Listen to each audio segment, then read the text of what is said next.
tonight, hands off the Greenbelt. Protesters in Ontario sending that message straight to the province. What do you want? Greenbelt! When do you want it? Always!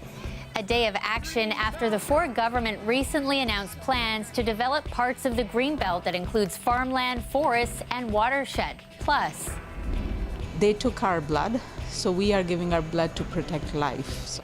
An expression of peace and compassion, the Sikh community comes together for its annual blood drive, marking the anniversary of a 1984 massacre in India where thousands of lives were lost.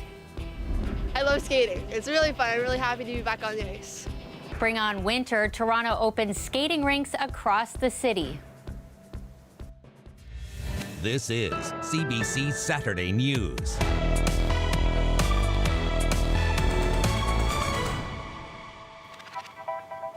Hello, thanks for joining us. People furious with the province's plan to develop parts of the Greenbelt gathering in a day of action.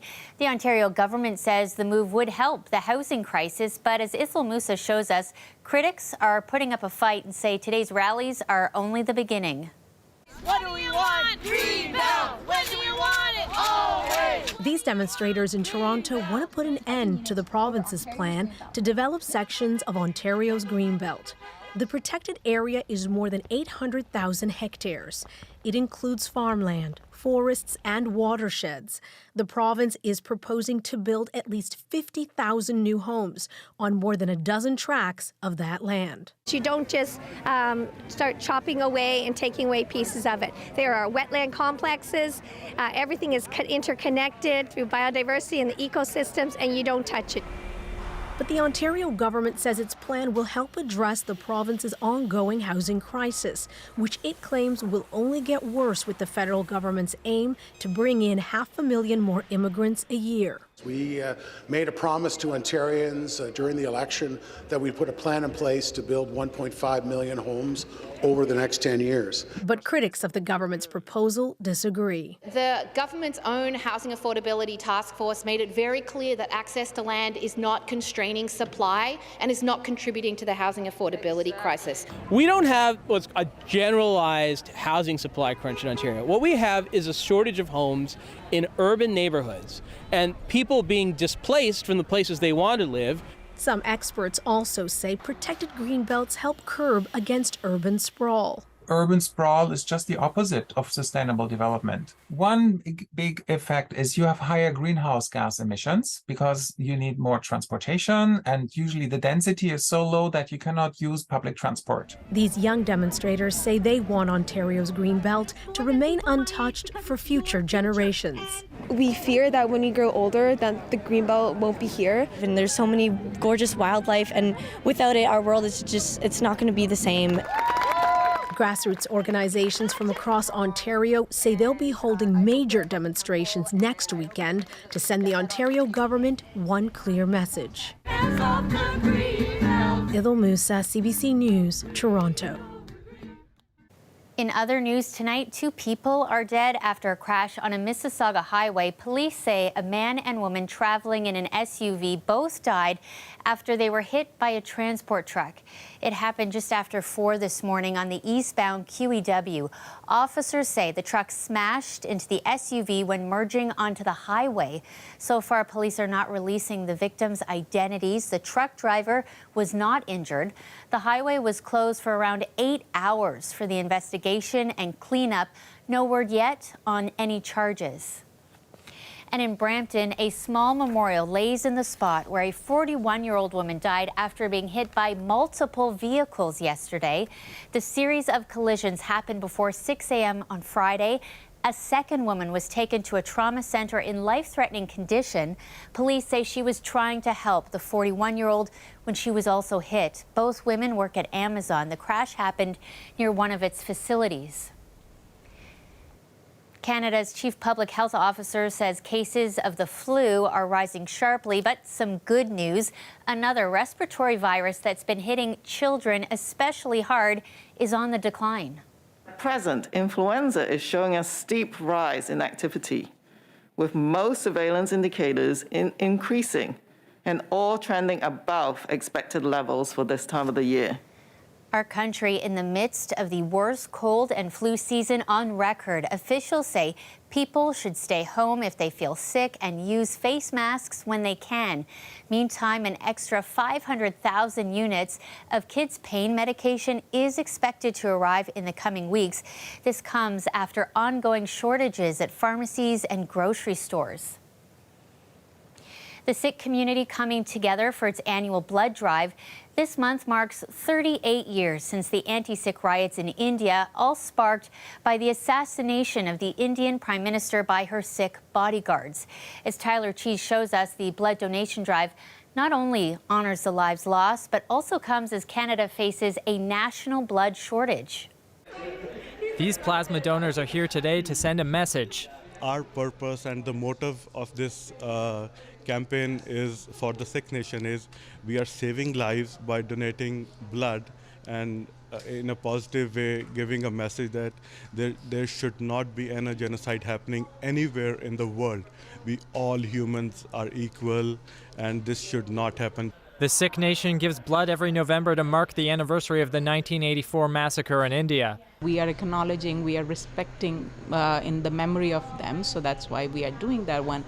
So they took our blood, so we are giving our blood to protect life. The tradition of Sikh Nation donating blood began in 1999 and has since grown into one of Canadian Blood Services' largest partner programs. Since 1999, close to 165,000 people's lives have been saved through this blood donation. I feel very proud that I'm with this campaign. I'm doing my small part in it. I'm giving back to the community while I remember the Sikh genocide, and it's in line, as I always say, in line with Canadian values and Sikh values to save life.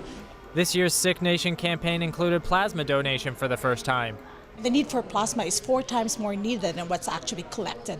In fact, it takes over 100 plasma donors to help treat one patient in a year. And for plasma, they can actually donate more often. Plasma donors for male can donate every 7 days, and female can donate every 14 days. Canadian Blood Services says it still needs to fill 60,000 donation appointments by the end of this year. As a donor of blood, of plasma, of stem cells, of platelets. The charity says donations slow down this time of year as the holidays approach. That's why it's launched a new campaign. The Give 3 in 2023 campaign is all about making a commitment over a sustained period to step up, make a commitment, commit to making 3 donations in the coming year, starting right now in the holiday season. And regular donors have words of advice for anyone who's hesitant. Call them, make appointment. It's a safe, everything is safe. Tyler Cheese, CBC News, Brampton. In sports news tonight, a critical game tomorrow at the World Cup. Canada taking on Croatia. That game goes at 11 a.m. Now, fans, you may know this. Every World Cup, a souvenir sticker book gets published.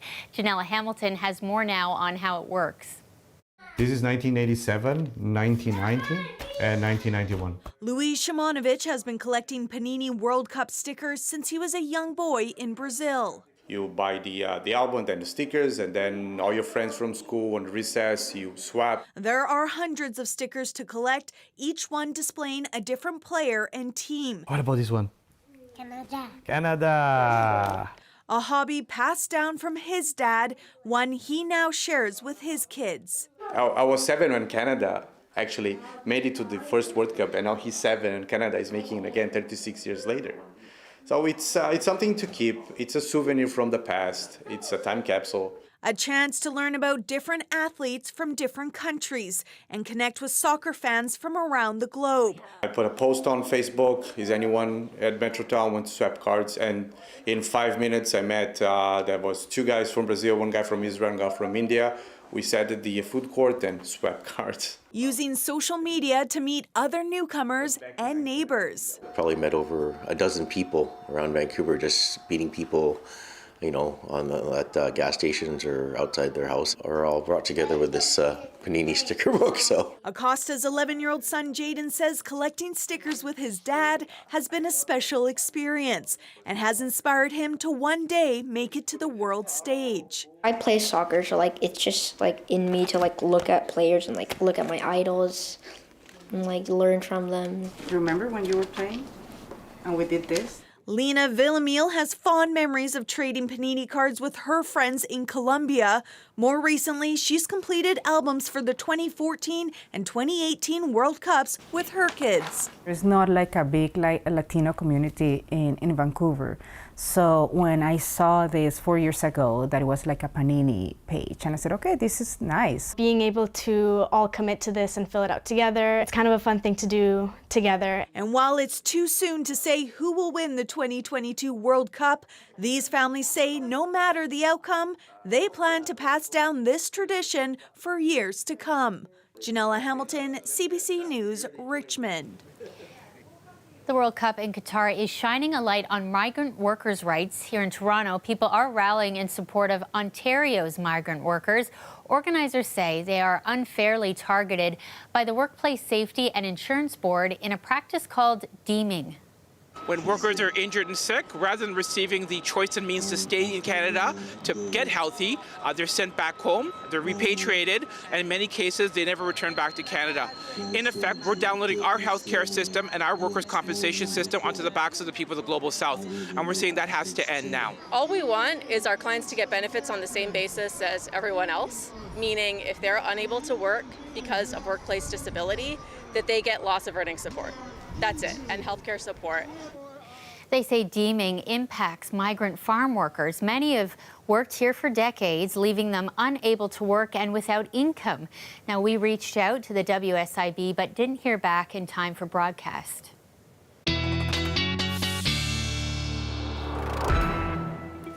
Here's a sign. Winter is around the corner. 38 outdoor ice rinks in Toronto now officially open, with 14 more opening over the next 2 weeks. We'll have more on that story a little later on in the show, but we're going to talk to our friend Sophia now. What a beautiful day to be out on skates. It kind of felt more like spring than, you know, November, end of November. Yep. I got the request. Open up skating rinks on the day when you've got bluebird skies and plenty of sunshine. What an awesome first day.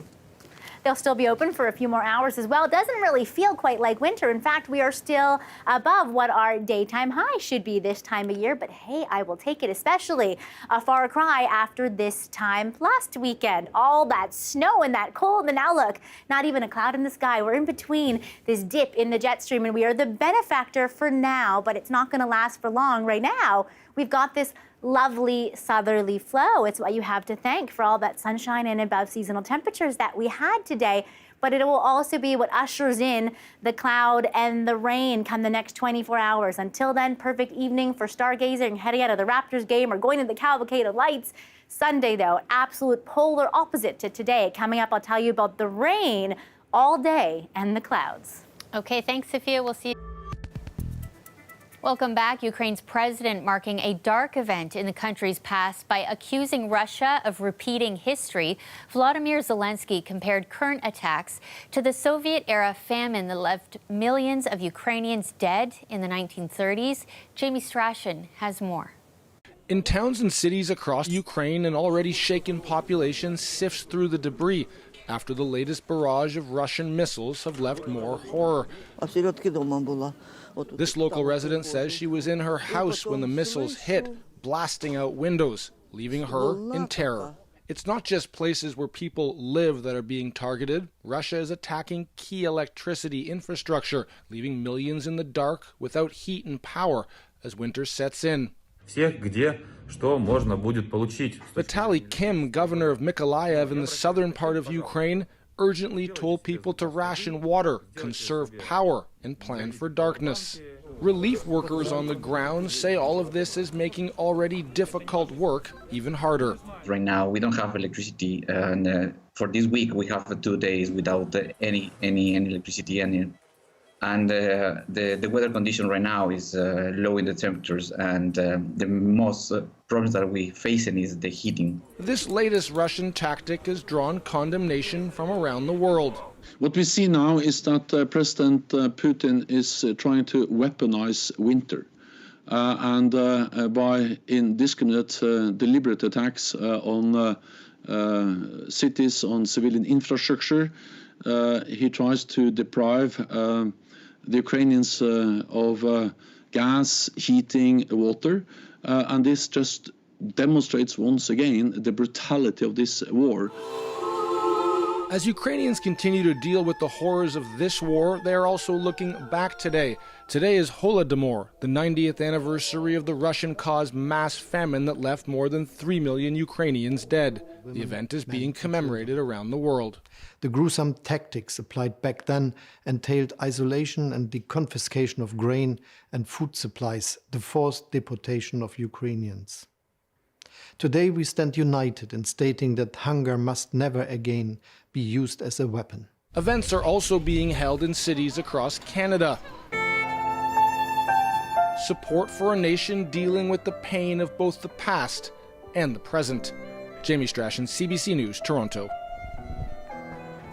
In Toronto, the Ukrainian-Canadian Congress also marking the lives lost with a service and a candlelight vigil.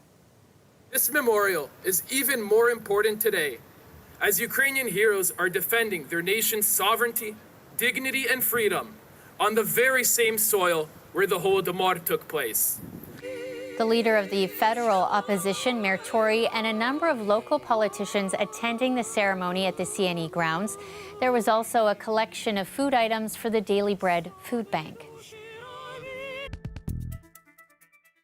Enthusiasts, a number of Toronto's outdoor ice rinks officially opened today, including the one at Nathan Phillips Square. That's where we find our Meg Roberts. She's joining us live. Meg, a beautiful evening to get out and enjoy some skating. Yeah, I think everyone is out here trying to get their skating in, but before the weather gets a little less favorable. But it's a busy night here at Nathan Phillips Square, and not just because of the ice. It's also the annual Cavalcade Lights Festival. It's happening where we are going to see a big tree get lit up. That's behind me. The city is officially welcoming winter today. Rejoice first-time skaters and long-time ones as well. I thought I was going to fall because it's my first time this year, but I'm doing better than I thought, so that's fun. 38 outdoor ice rinks open today, and over the next 2 weeks, the city will open 14 more. And I think that means it's just accessible to everyone at a time when people are really struggling. For the first time, the city will be offering a mobile skate lending library to those who might not have their own pair. A van with about 60 pairs of skates will travel to selected outdoor rinks Fridays through Sundays all winter. You know, there's a lot of people in the city who might have moved here more recently, including from other countries, and never skated as part of their own life history and lived experience. And so to be able to have skates made available so they can try it, I'm sure they'll fall in love with it. The city is also offering more locations and time slots for women's pickup hockey this year due to its popularity. And it's introducing a ringette program at 6 rinks. It didn't take long for the outdoor pad at Greenwood Park to fill up earlier today. This kind of thing, like skating, recreational activity, it's like irreplaceable. It's a priceless thing that we have for our kids, especially still kind of pandemic emergent, everything else. It means a lot. So we're really happy to be here. It's a great exercise and it's really fun. It really fits in so great in the city to be able to have family activities on the weekend that are easy to get to, free, all that makes such a difference. Yeah, especially in the winter, you know, you can get cooped in, and this is one of the best things. I love skating. It's really fun. I'm really happy to be back on the ice. Well, there's lots of skating happening down here tonight, but there's also a number of live performances, food vendors, and of course the big event tonight, the lighting of that 55-foot tree. It has 300,000 lights on it and 500 ornaments. So in about 2 hours, we're gonna get a real treat here, Shannon. So much, Meg. Looks beautiful out there. A community in North York is supporting each other while also getting into the holiday spirit, hosting a Christmas market featuring 45 local vendors. Our belief is, you know, life is better when you know your neighbors. And so events like this allow us to do that. And hopefully, if you know your neighbors, you're able to help that neighbor when they need it. And so all the funds that are being raised through our Pay What You Can entry are going towards our local food bank here in the neighborhood. With all vendors welcome, there were Ukrainian newcomers and creative seniors selling baked goods, winter accessories, and other crafts. This is the second annual Willowdale Christmas Market. There's fun for the whole family, and it's not too late to check it out. The market runs until 8 o'clock tonight.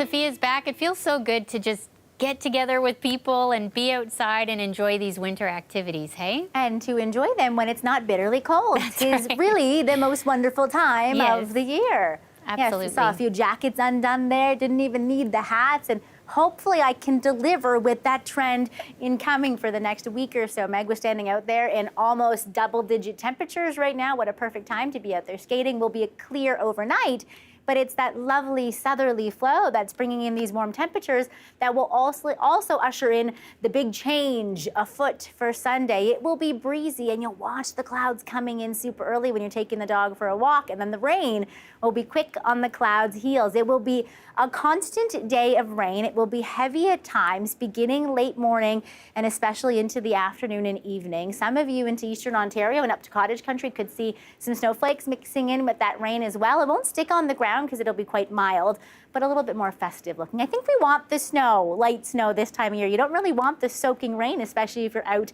at a big Christmas outdoor event. So it will be soaking at times. You start off a little chilly Sunday morning, and then by Sunday afternoon, we're actually a degree or two above seasonal, again with that rain constant right until the early wee hours of Monday morning. Monday will dry out, though. I'll tell you about that. But first, we have the tune of about 5 to 50 millimeters throughout your day.